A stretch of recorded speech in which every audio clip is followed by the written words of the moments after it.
ഇന്നത്തെ വീഡിയോയിൽ നമ്മൾ നോക്കാൻ പോകുന്നത് PID കൺട്രോളറിനെ കുറിച്ചാണ്. മോസ്റ്റ് ഓഫ് ദി ഇൻഡസ്ട്രീസിൽ നമ്മൾ PID കൺട്രോളർ ഉപയോഗിക്കാറുണ്ട്, അല്ലെങ്കിൽ നമ്മുടെ ലൈഫിൽ തന്നെ ധാരാളം കണ്ടുവരുന്ന ഒരു ആപ്ലിക്കേഷനാണ്, അല്ലെങ്കിൽ ഒരു കോൺസെപ്റ്റ് ആണ് ഈ PID എന്ന് പറയുന്നത്. അപ്പോൾ എന്താണ് ഈ PID എന്നുള്ളത് നമുക്കൊന്ന് നോക്കാം. വിഷൻ കൺട്രോൾസിന്റെ ലേണിംഗ് ആൻഡ് സൊല്യൂഷൻ പ്രൊവൈഡിംഗ് ചാനലിലേക്ക് എല്ലാവർക്കും സ്വാഗതം.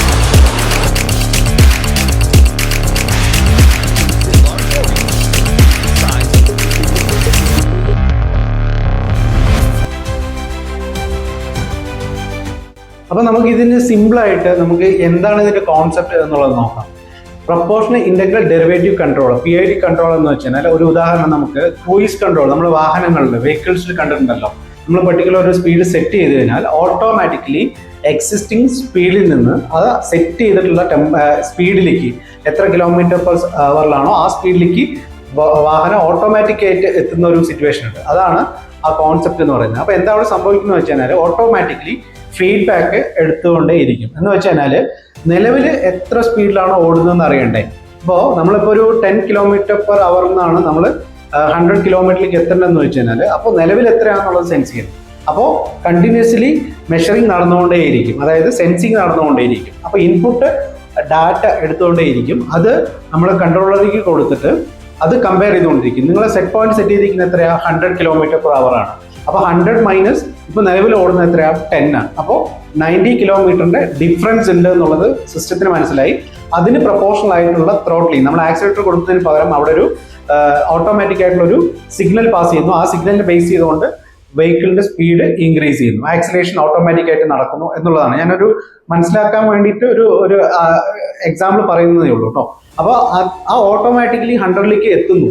ഇപ്പോൾ നമ്മൾ സ്പീഡ് ഇൻക്രീസ് ചെയ്യും, ആക്സിലേറ്റർ കൊടുക്കുമ്പോൾ സ്വാഭാവികമായിട്ട് എന്താണ് 10 എന്നുള്ളത് 20 ആവും, 30 ആവും, അങ്ങനെ 50 ആവുമെന്ന് വെച്ചോളൂ. 50 ആവുന്ന സമയത്ത് നമ്മൾ സെറ്റ് പോയിന്റ് എത്രയാണ്? 100 മൈനസ് 50 എത്രയാണ്? 50. അപ്പോൾ ബാക്കി 50 ആണ് അഡ്ജസ്റ്റ് ചെയ്യാനുള്ളത്. ആ അഡ്ജസ്റ്റ് ചെയ്യാനുള്ള പ്രൊപ്പോർഷണൽ ആയിട്ടുള്ള ആക്സിലേഷൻ മാത്രമേ പിന്നെ അവിടെ നിന്ന് അങ്ങോട്ട് കൊടുക്കുള്ളൂ. ആദ്യം നമ്മൾ കൂടുതൽ ആക്സിലേഷൻ കൊടുത്തിട്ടുണ്ടെങ്കിൽ പിന്നീട് 50 അങ്ങോട്ട് ചിലപ്പോൾ കുറച്ച് ആക്സിലേഷനെ കൊടുക്കുന്നുള്ളൂ. ഫൈനലി 100 കിലോമീറ്റർ അച്ചീവ് ആയി കഴിഞ്ഞാൽ പിന്നെ സിഗ്നൽ കൊടുക്കുന്നത് 0 ആയിരിക്കും. അതായത് ഇപ്പോൾ ഉള്ള സെയിം ആക്സിലറേഷനിൽ മെയിൻറ്റെയിൻ ചെയ്യുക എന്നുള്ളതായിരിക്കും പിന്നെ കൊടുക്കുന്ന സിഗ്നൽ. ഇതാണ് ഓവറോൾ ഇവിടെ നടക്കുന്ന ഒരു പ്രോസസ്സ്. ഇത് തന്നെയാണ് എവിടെ നടക്കുന്നത്? ഇൻഡസ്ട്രിയിൽ നമ്മൾ ടെമ്പറേച്ചർ കൺട്രോളർ ആയാലും, ടെമ്പറേച്ചർ ആപ്ലിക്കേഷൻ, ടെമ്പറേച്ചർ കൺട്രോൾ ചെയ്യുന്ന ആ പ്രോസസ്സിൽ നടക്കുന്നതായാലും, പ്രഷർ കൺട്രോൾ ചെയ്യുന്ന ആ പ്രോസസ്സിലായാലും, വാട്ടെവർ നിങ്ങൾക്ക് എന്ത് വേണമെങ്കിലും കൺട്രോൾ ചെയ്യാം. ഇത്തരം ഡിവൈസസ് മാർക്കറ്റിൽ അവൈലബിൾ ആണ്. അപ്പോൾ അതിനകത്ത് നോക്കിയാൽ നിങ്ങൾക്ക് മനസ്സിലാവും ഇൻപുട്ട് എന്ന് പറയുന്നത് യൂണിവേഴ്സൽ ഇൻപുട്ടാണ്. അതായത് നിങ്ങൾക്ക് മെഷർ ചെയ്യേണ്ട ഡിവൈസസിന് അതിനകത്ത് കണക്ട് ചെയ്യുന്നു. അത് ടെമ്പറേച്ചർ ആവാം, പ്രഷർ ആവാം, 4 to 20 milliamps ആവാം, 0 to 10 ആവാം. യൂണിവേഴ്സൽ ഇൻപുട്ട് നമുക്ക് അതിനകത്ത് കണക്ട് ചെയ്യാം. അതിനെ ബേസ് ചെയ്തുകൊണ്ട് നിങ്ങൾ ആ PID കൺട്രോളറിൽ നിങ്ങൾ എത്രയാണോ സെറ്റ് ചെയ്യുന്നത് അതിന് പ്രൊപ്പോർഷണൽ ആയിട്ട് ഒരു ഔട്ട്പുട്ട് കിട്ടും. ആ ഔട്ട്പുട്ടിനെ ബേസ് ചെയ്തുകൊണ്ട് നിങ്ങൾക്ക് കൺട്രോൾ ചെയ്യേണ്ട ഡിവൈസസിനെ ഓപ്പറേറ്റ് ചെയ്യാനായിട്ട് കഴിയും. ഞാൻ ഇത് പറയുന്നത് കുറച്ച് ഇൻസ്ട്രുമെന്റേഷൻ റിലേറ്റഡ് ആയിട്ടുള്ള ആൾക്കാർക്ക്, അല്ലെങ്കിൽ ഇലക്ട്രിക്കലുമായിട്ട് ബന്ധപ്പെട്ടുള്ള ആൾക്കാർക്ക്, ഓട്ടോമേഷൻ എഞ്ചിനീയറിംഗുമായി ബന്ധപ്പെട്ടുള്ള ആൾക്കാർക്ക് മാത്രമേ മനസ്സിലാവാൻ സാധ്യത കൂടുതലുള്ളൂ. മറ്റുള്ളവർക്ക് എക്സ്പീരിയൻസ് ഉണ്ടെങ്കിൽ അല്ലെങ്കിൽ ഇതുമായി ബന്ധം ഉണ്ടെങ്കിൽ മാത്രമേ മനസ്സിലാവുള്ളൂ. അപ്പോൾ കൂടുതൽ നിങ്ങൾക്ക് ഇതുമായി ബന്ധപ്പെട്ട് ഡൗട്ട് ഉണ്ടെങ്കിൽ കമന്റ്സിൽ മെൻഷൻ ചെയ്താൽ മതി. നിങ്ങൾ ഇതുമായിട്ട് ബന്ധപ്പെട്ട ഒരു ഡീറ്റെയിൽ വീഡിയോ പിന്നീട് ചെയ്യുന്നതായിരിക്കും. ഇനി നമ്മൾ കുറച്ചുകൂടെ പ്രാക്ടിക്കലായിട്ട് ഒരു സാധാരണ ആൾക്കാർക്ക് മനസ്സിലാവാൻ വേണ്ടിയിട്ട് ഒരു എക്സാമ്പിൾ നമ്മൾ പറയാമെന്ന്, ഇൻഡസ്ട്രിയുമായി ബന്ധപ്പെട്ട് നമ്മൾ കംപ്രസറിനകത്ത് കണ്ടിട്ടില്ലേ? ഇപ്പം നമ്മൾ സാധാരണ ഓൺ ഓഫും PID തമ്മിലാണ് മെയിൻ ഡിഫറൻസ് എന്നുള്ളത്. ഓൺ ഓഫ് എന്ന് വെച്ച് കഴിഞ്ഞാൽ ഇപ്പം നമ്മളൊരു സിഗ്നൽ ഉണ്ടെങ്കിൽ നമ്മൾ ഒരു ഡിവൈസിനെ ഓൺ ആക്കുന്നു. ഫോർ എക്സാമ്പിൾ കംപ്രസർ എടുക്കുകയാണെങ്കിൽ അവിടെ കംപ്രസറിനകത്ത് അവിടുത്തെ പ്രഷർ ലോ ആണെങ്കിൽ എന്ത് ചെയ്യണം? കംപ്രസറിന്റെ മോട്ടോർ വർക്ക് ചെയ്യണം. ഓക്കെ, ഇനി പ്രഷർ അവിടെ ഫില്ലായി കഴിഞ്ഞാൽ ആ കംപ്രസറിന്റെ മോട്ടോർ ഓഫ് ചെയ്യണം. ഈ 2 പോയിന്റ് അവിടെ ഉള്ളൂ. അപ്പോൾ എന്താ സംഭവിക്കാന്ന് വെച്ച് കഴിഞ്ഞാൽ ഈ ഓൺ ഓഫ് കൂടുതലായിട്ട് നടക്കും. ഇതിനിടയിലുള്ള ഒരു സ്റ്റേജ് ഇല്ല. ആ കംപ്രസറിന്റെ മോട്ടോർ ഫുൾ സ്പീഡിൽ റൺ ചെയ്യുക, അല്ലെങ്കിൽ അത് റൺ ചെയ്യാതിരിക്കുക, ഓഫ് ആയിട്ടിരിക്കുക എന്നുള്ളതാണ് ഈ 2 പൊസിഷനെ അതിനകത്തുള്ളൂ.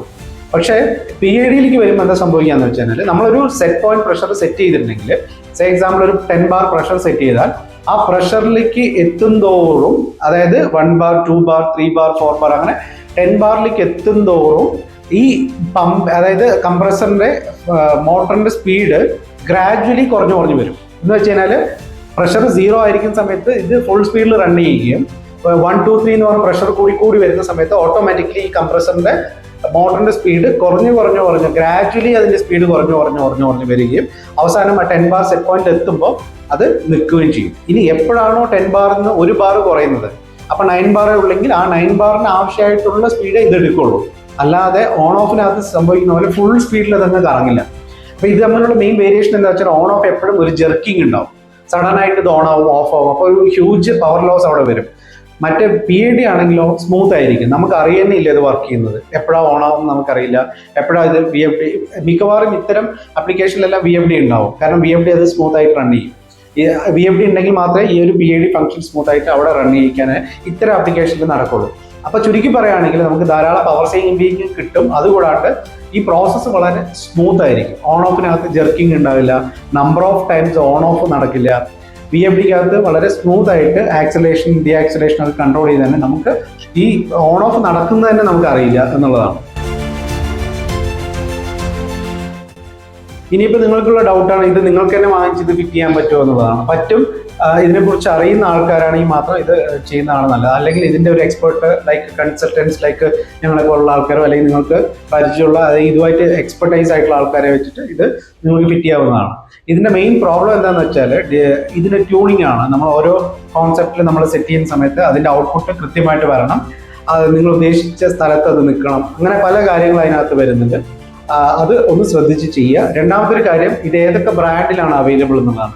നമുക്ക് മാർക്കറ്റിൽ കിട്ടുന്ന ഒട്ടുമിക്ക ബ്രാൻഡിലും ഇതുണ്ട്. അതായത് സെലക്ട്, മൾട്ടിസ്പാൻ, ഓംറോൺ, ഓട്ടോണിക്സ്, അങ്ങനെ ഒരുപാട് ബ്രാൻഡുകളുണ്ട് മാർക്കറ്റിൽ. ഇതിൻ്റെ റേറ്റും 1500 മുതൽ 30,000, 40,000, യോക്കോഗാവ അടക്കമുള്ള ബ്രാൻഡുകളിൽ ഇത് പ്രൊവൈഡ് ചെയ്യുന്നുണ്ട്. വളരെ കോസ്റ്റ്ലി ആയിട്ടുള്ള ബ്രാൻഡുകളുണ്ട്. അത് ഉപയോഗിക്കുന്ന അത്രയും ക്രിട്ടിക്കൽ ആയിട്ടുള്ള ആപ്ലിക്കേഷൻസിലും ആണെന്ന് വിചാരിച്ചോളൂ. അപ്പം നിങ്ങളുടെ പ്ലാന്റിനകത്ത് എത്രത്തോളം ആവശ്യമുണ്ട്, ഏതൊക്കെ ലെവലിലുള്ള പ്രൈസിലുള്ള ഐറ്റംസ് ഉപയോഗിക്കാൻ പറ്റും എന്നുള്ളതൊക്കെ നിങ്ങൾ തന്നെ ചെക്ക് ചെയ്തോളൂ. അപ്പോൾ ഈ വീഡിയോ നിങ്ങൾക്ക് യൂസ്ഫുൾ ആയെന്ന് വിചാരിക്കുന്നു. ഇതുമായി ബന്ധപ്പെട്ട് നിങ്ങൾക്ക് എന്തെങ്കിലും പ്രോഡക്റ്റിൻ്റെ റിക്വയർമെൻറ്റ് ഉണ്ടെങ്കിലും അതേപോലെ എന്തെങ്കിലും ആപ്ലിക്കേഷൻസ് ഉണ്ടെങ്കിൽ വാട്സപ്പ് നമ്പർ കൊടുക്കുന്നുണ്ട്, കമ്മ്യൂണിക്കേറ്റ് ചെയ്യാം. മറ്റൊരു വീഡിയോയിൽ വീണ്ടും കാണാം. താങ്ക്